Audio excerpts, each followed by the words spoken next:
Okay, then let's officially start this virtual coffee. So welcome everyone to today's virtual coffee with the Brazilian city of Belo Horizonte, as I heard that it is pronounced, on water management.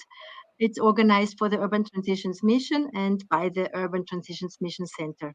So my name is Eliza Stepanovic.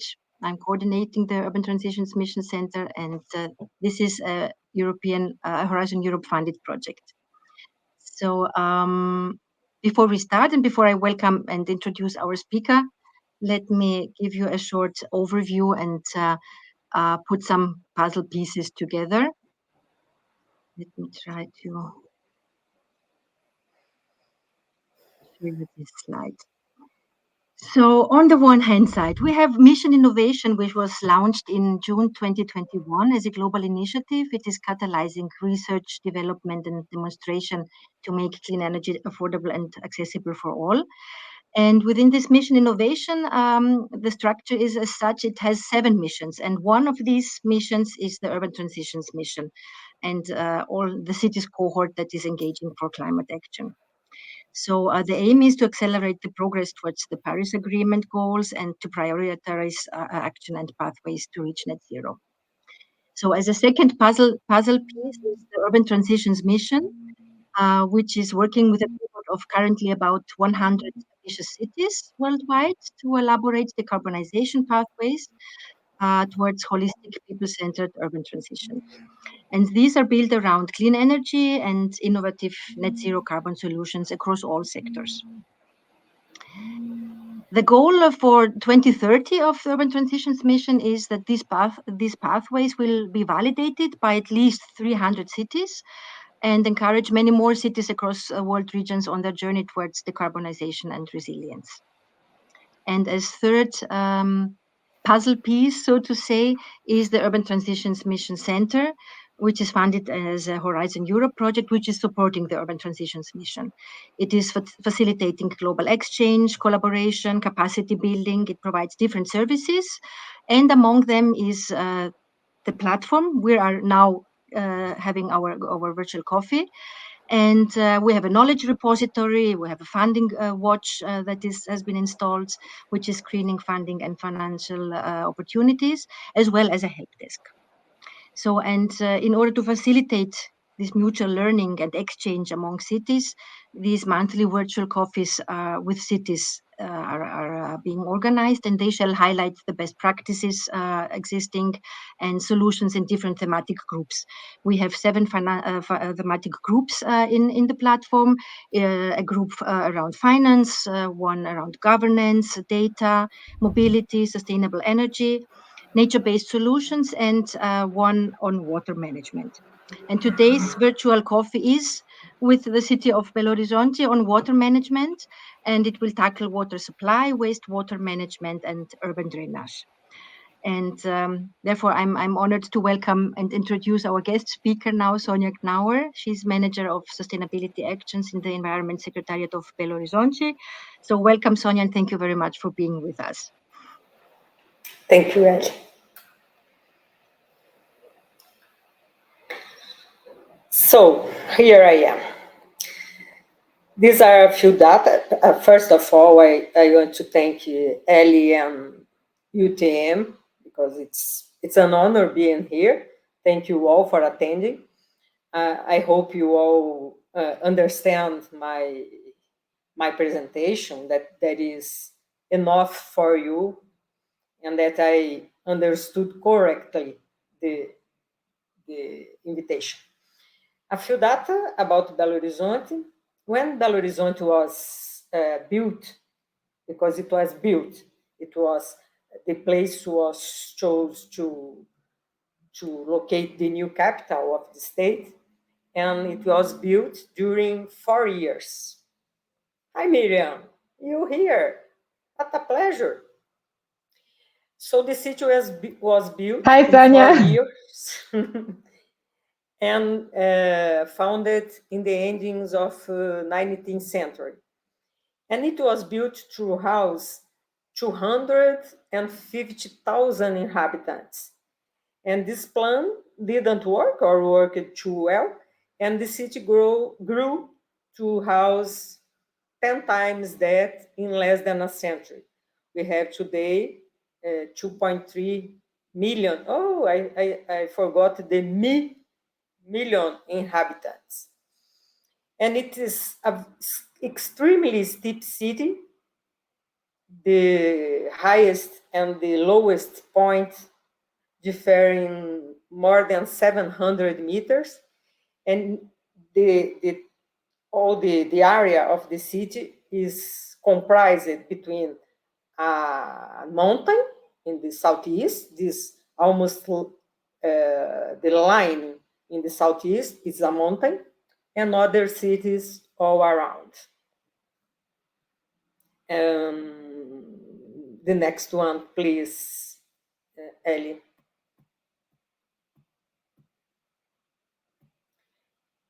Yeah, we have a situation in Brazil. I don't know if it is the same in other cities, in other countries, but we have national rivers that cross more than one state, and all the others are state rivers. There is no municipal rivers. Despite that, the municipalities are responsible for the areas along the rivers and, of course, the water quality. And these areas along the rivers are called permanent preservation areas, where it is not allowed to build anything. But, next one, please, Ellie. It seems we are not working very right. It's not possible to build anything along the rivers. And see these pictures. The price of the land is too expensive for these people. So they occupy these areas because they are public ones, and the fiscalization is very frail. They are quick to build, and so our rivers, not all, of course, but a part of our rivers are in this situation. So when the water rises a little, all of these houses are affected. No, the rainwater, the river water invade the house. Next one, please.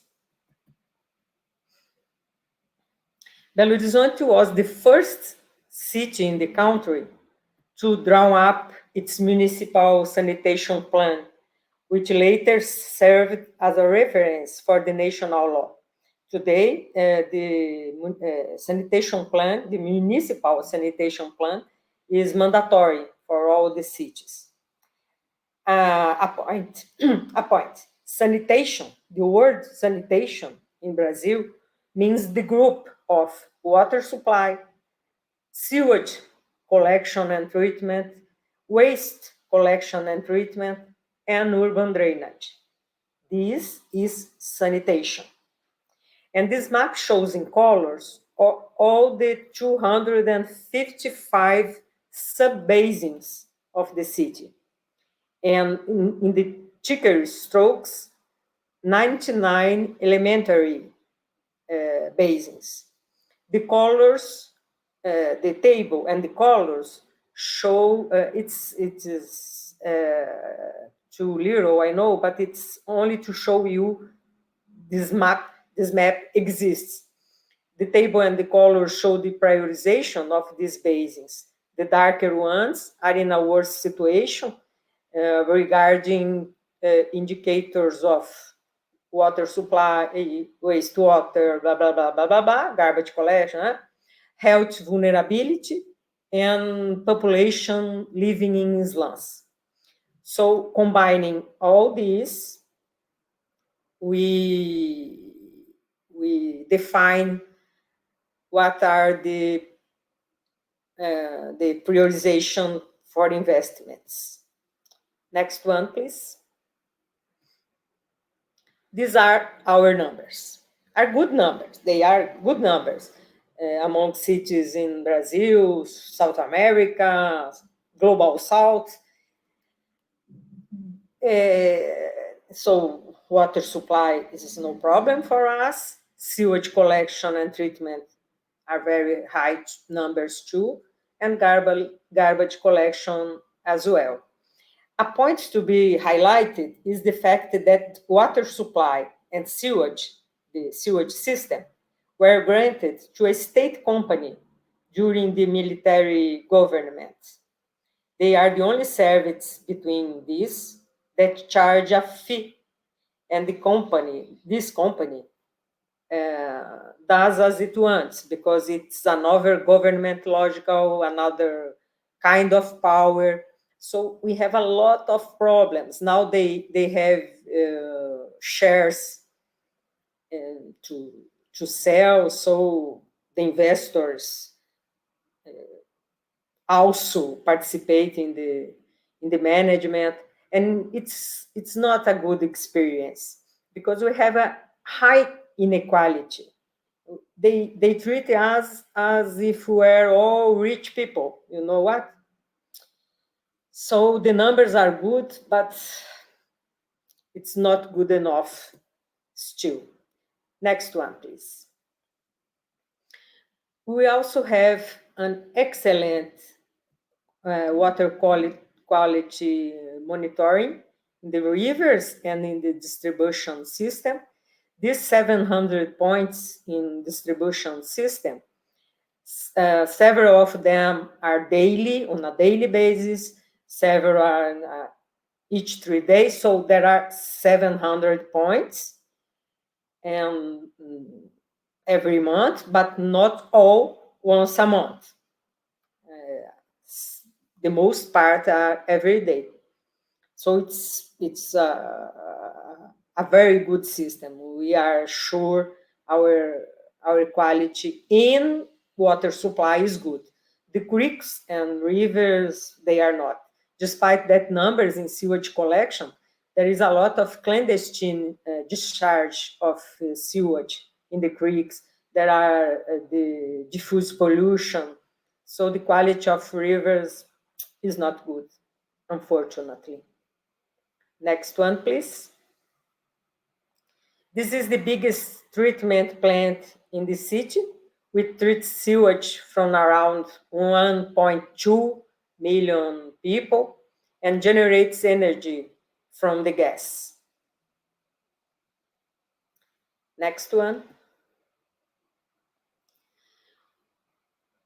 When Belo Horizonte was first built, the rivers were completely ignored. They were channeled to disappear from the urban fabric. The entire city center has streets over rivers. The city center is, I can't show you, but it's near this southeast line. The problem is that more than 100 years later, we continue to do this. And today we have this situation. More than half of our rivers are channelized, and half of them even covered. It is difficult, even today, to convince decision makers and the population that it is better to let these waters flow freely, fulfilling their environmental function. For general people and even for decision makers, the river means sewage, garbage, insects, and bad smell. It is, I can tell you, it is a war to maintain a river in its natural valley, because everyone wants the channel. Next one, please. This is our flood map. It's being actualized now, but it's a very useful map. It is being updated because the river, the rain updated itself, no? The rain is heavier and more frequent in the last 5 years than it is all the story of Belo Horizonte. 60% of the heaviest rains we have in the last 10 years were in the last 3. So the rain is not the same. This map will change for sure. Next, please. We also have floods monitoring and warning system. It works very well, and Belo Horizonte has no deaths because of rain for several years now. But we learned it by pain.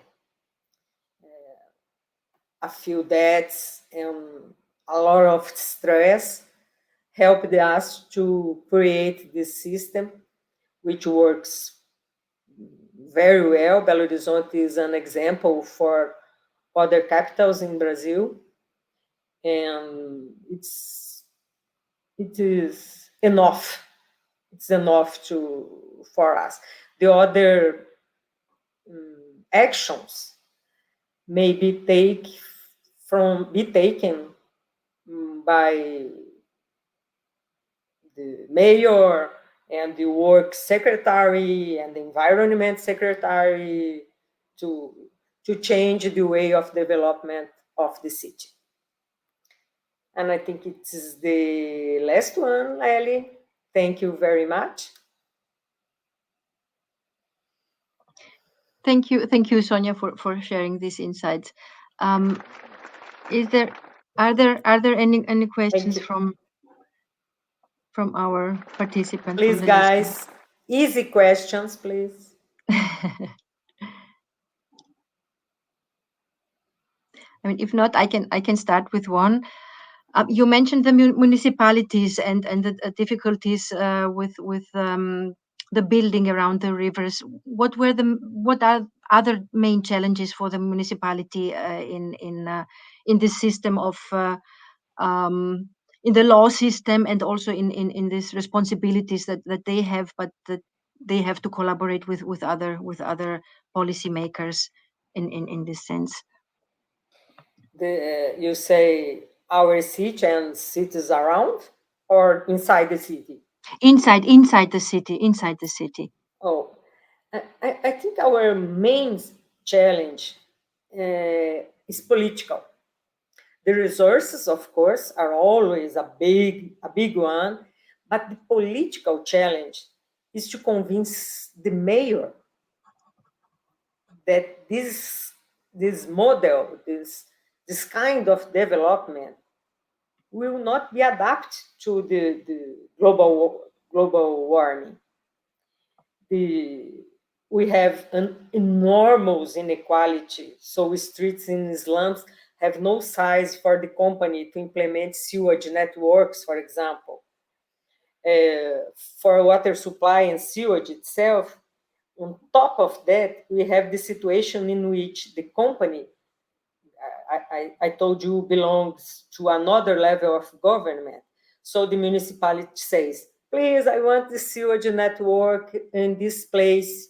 And they say, oh, okay, when we want, we will put it there. So the sewage flows in the streets. And we need to convince the mayor and all decision makers that these have to change. Maybe by lots of information. But if a people has no money and she needs a house, he cannot buy the house or buy the land in an official area. Even with information, he will build around the creeks. It's not a question of money alone. I think the political problem, the information problem, education problem, and the capitalism problem are the main challenge.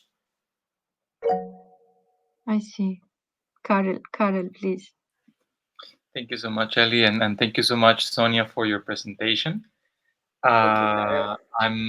My name is Karel van Oort. I'm part of Ellie's team at the UTMC, and I have a couple questions as well, but maybe linking to the previous question about the challenges. You mentioned, Sonia, about of course, a political challenge, but also you mentioned at some point when talking about the open rivers and making the streams uh, a more nature-based, let's say, approach.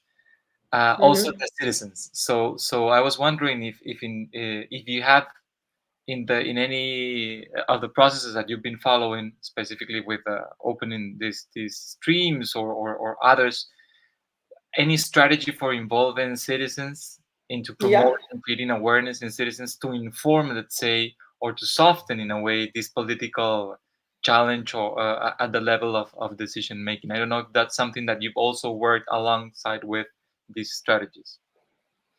yeah.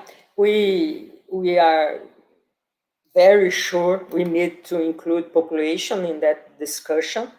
So the neighbors of a new work for revitalization or any kind of work in the rivers, we call population to discuss, to see the project and to contribute in any way they want.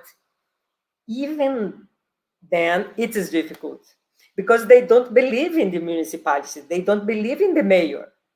They think, oh, we are allowing them to recover this, they won't do it, and the sewage will flow here as always, and people will throw garbage and the insects will come. It's really, really a challenge. When you when you get to convince the mayor or the secretary, then you have the population. We have a few examples, of course, but 4 or 5 examples where population didn't want, but then when the park along the river was ready, they are enjoying it and don't want the avenue they wanted at first. But it's only a few examples till now. Yes, absolutely. I think we have also we had this sort of reflection with some colleagues also in Latin America on similar context on the question, why should I trust you? And that's kind of the question coming from citizens most of the time when they don't rely on governments, and that makes, of course, governance decisions quite difficult. And in that regard, I wanted to ask you one more question, maybe, if it's possible. You mentioned this military company taking care of the provision of water, I think. So which is the exact or the ways that you in a way try to go around this problem with this company, or which is the structure that this provision is being met to meet the numbers that you showed us at the beginning for the water supply? The company is not military now, no. It was instituted by the military government, but they are all civilian. The thing about it, they instituted state companies in each state of the country during the military. And the main consequence of it, they think they are more powerful than the municipality. The municipality has given them the service.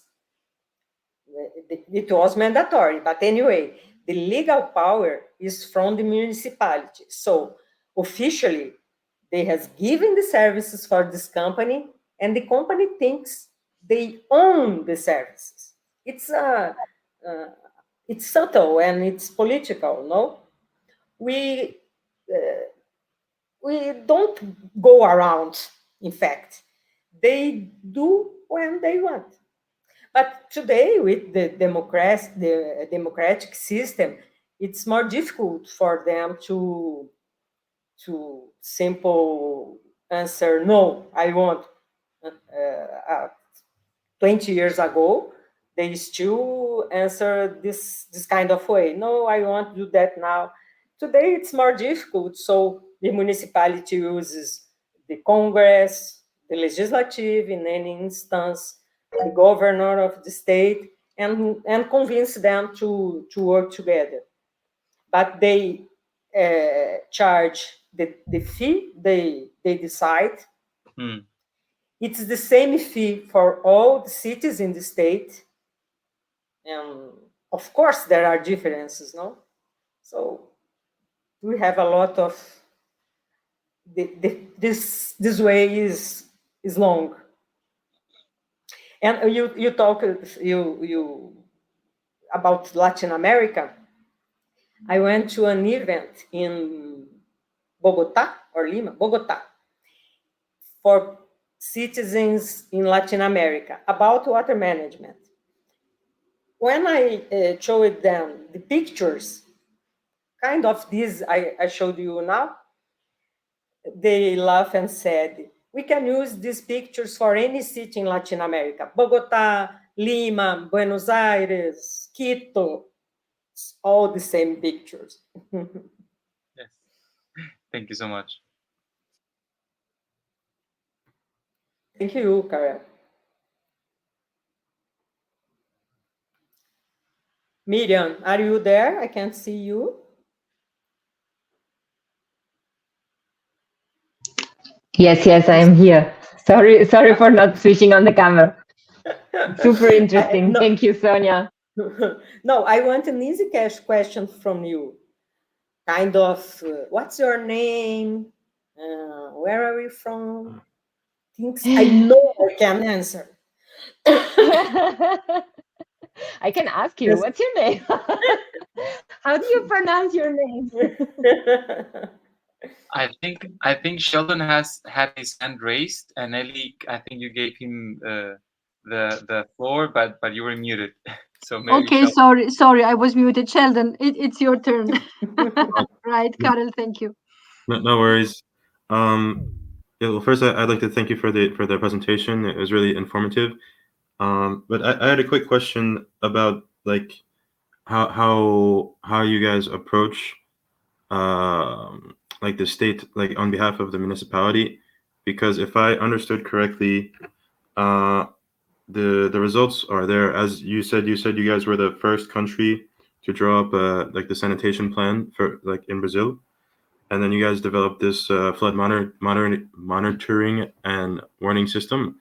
Would you say that the results that you are able to show, like, do they help you, or does it not? Does it make it more difficult to when asking?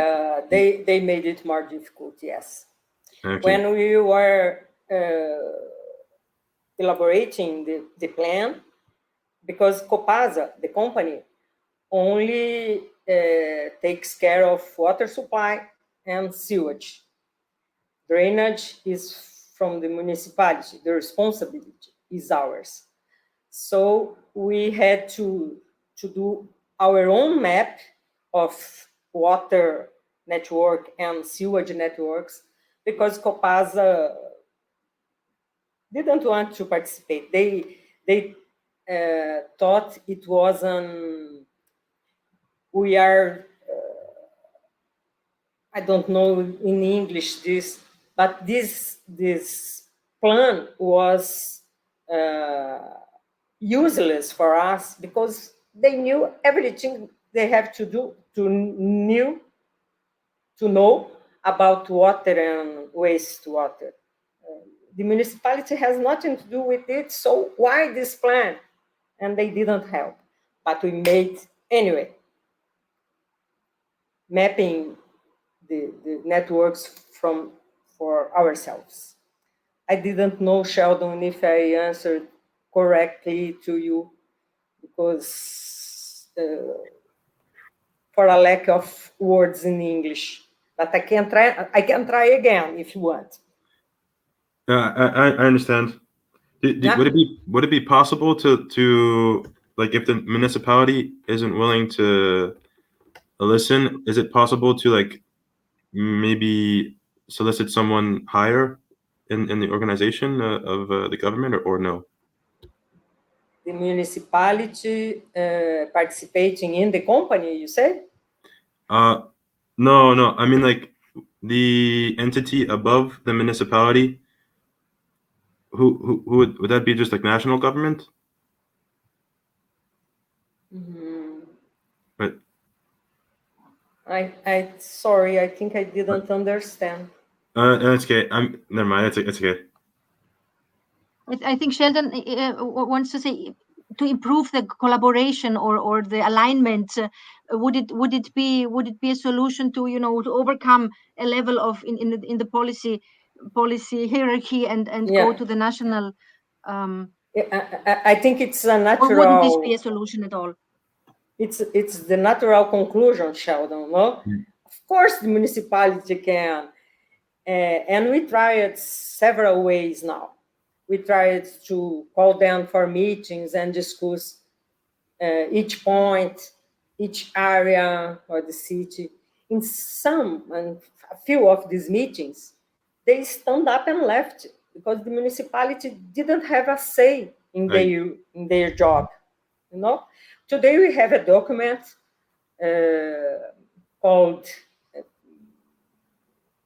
Managing Together or something like that, signed by the municipality and the company to exchange information and build things together. But it's more theoretical than real. The municipalities works in water and sewage, their job. The municipality works it in slums because they don't enter there. They think the people in slums don't deserve the service. They won't pay, and. So the municipality takes charge of it, and it's completely wrong. It's their service. They are receiving for that, no? Then people pay the fees, people in slums pay the fee for them. But we did the work. Okay. It's unbelievable, don't you think? We are in 2024, and this is still happening. The military government ended in 40 years, and we are still feeling the consequences of it. Yeah, thank you, Sonia, for your honesty. So you mentioned the challenges of inequality, of the political system, of maybe a lack of collaboration between as a multiple governance, that there is not a collaboration. What do you think? Where would be the main need of if someone came now and said, okay, we will support you, and where would you start now? What would be the main challenge to say, okay, here we would need to start here and to improve I have more than 30 years working with environment, water, climate change, so I have no delusions now. I cannot say, oh, we'll get this with this. I have no hope. Sorry. But I think the main investment we can do is in information. People don't care about environment. They don't care. They care about environment if it's in Amazonia. If Amazonia is burning, no, God, environment is so important. If environment means they cannot build a house around a spring, or they cannot take off trees to build a building, environment is silly. So the main investment we need to do is in awareness, is in building awareness. The money, it's the second thing. The first one is convince people we will not leave if this way continues. But are there some improvements in school in the school system, or are there any activities that you see that are improving the awareness among young people maybe, or do you see some activities there? I will tell you a story. When my daughters were teenagers, we participated with them of a march for environment around a big lake we have here in Belo Horizonte. So children would say, environment yes, garbage no. Environment yes, garbage no. Because there were a lot of garbage thrown in this lake. The school distributed water in plastic cups for the kids. So the kids, not mine, of course, the kids drank the water and throw the cup. There is no connection between what they are saying and what they are doing. I think, of course, there is some improvements. No, the little children say we need to save the planet, but it's not in the house scale, and we need to change the house scale. The university here, our main university, is federal, and it's a big, wonderful school. The engineering course there, the engineer faculty, doesn't teach about other ways to treat the rivers besides channels. The engineers leave college without knowing to do other ways. So the change will take a long time. These works I told you about, where we called people and implanted the parks, we had no engineers in the municipality and out to project a new way for the rivers. We didn't have. All of them learned together how to do it, and it's 10 years ago. You see, next time you call someone with a lot of hope who will tell you, oh, I think we are changing, the world will change. Not me. No, it's okay. It's okay as long as you are fighting for it and informing about it and complaining a little bit. Maybe it's fine. Everyone can contribute in his and her way. Thank No, you. I am fighting. I am fighting. I talk about it every day, everywhere. I made this presentation, this water and climate change, here in my building. My neighbors are 100 years old, and I made the presentation for them. I'm always trying, but it's not a job for one person. No, it is not. It is not. Yeah, other comments and questions. But I would like to invite you to also join our upcoming virtual coffees. You, Sonia, and also Sheldon. So to keep this discussion going in different thematic fields, and Yeah, yeah, I love to. mentioning that I am just want to announce the June virtual coffee, which will be about climate budgeting with Bergen, in Norway, on the 11th of June, 2 to 3 p.m. So it should be 1 hour earlier for you, Sonia, than today. So this will be Okay. our next virtual coffee, and we will most probably have a summer break, but in September for sure start again with the virtual coffees in other thematic fields. But nevertheless, I think these discussions are not related, or bound to a specific thematic topic. So this is valuable for every discussion. I think how to improve the awareness raising, how to improve collaboration, how to overcome this multilateral governance system, build networks that work together and work also with private sector together and not against each other. This is so important, what you said, not working in parallel, but working together towards a common goal. So I think these discussions need to be done more often. Karel, please.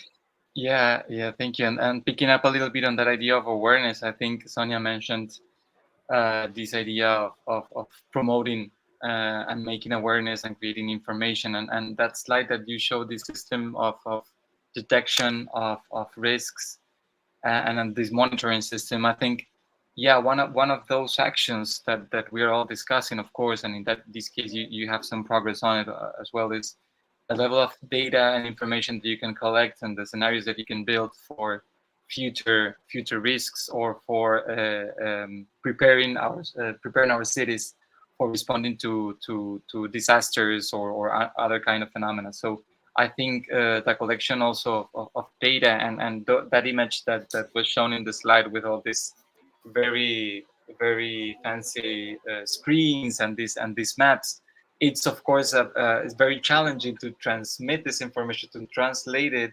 And as Sonia was telling us, maybe just sharing this with your neighbor is one thing, sharing this with a whole neighborhood at the level of the city, but that work of promoting comes probably from sharing this task of getting more information and getting more informed decision making, of course, with the technologies that we have that we can set up for monitoring a city, but also from this engaging with citizens and the feedback that you can get on ground. So that kind of builds up a little bit of what you can pack as information to create this awareness.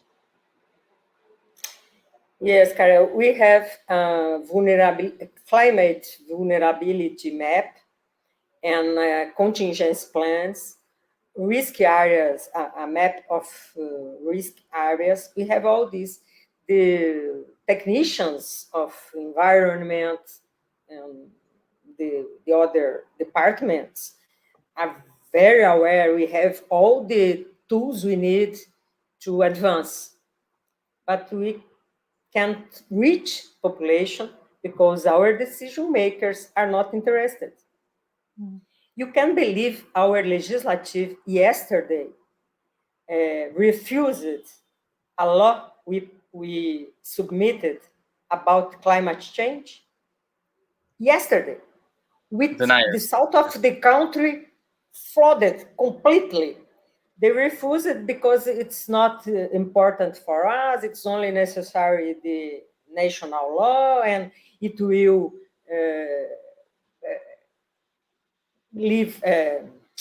end jobs if we start to put a lot of limits. They will not create jobs, and the city will grow poorer, and so on. And so we have the tools.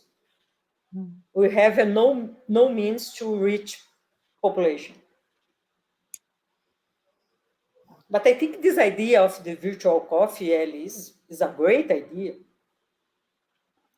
Even discussing in small groups, it's great. Thank you. We will try to improve them and to win a little bit more of audience, but it is also charming to discuss in small groups, as you say.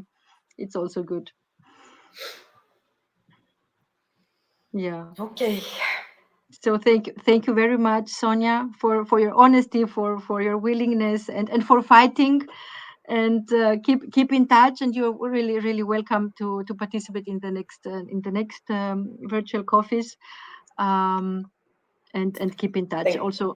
Thank you very much, Ellie. Thank you all for listening. I've rehearsed before these meetings to tell only the official things. and not my opinion, because you are not interested in my opinion. You want to know what city is doing. And then, sorry. That's totally fine. Totally fine. Next time, my behavior will be better, I promise. Thank you very much. Thank you all. Thank you for participating, all of you, and for the questions and for the discussion.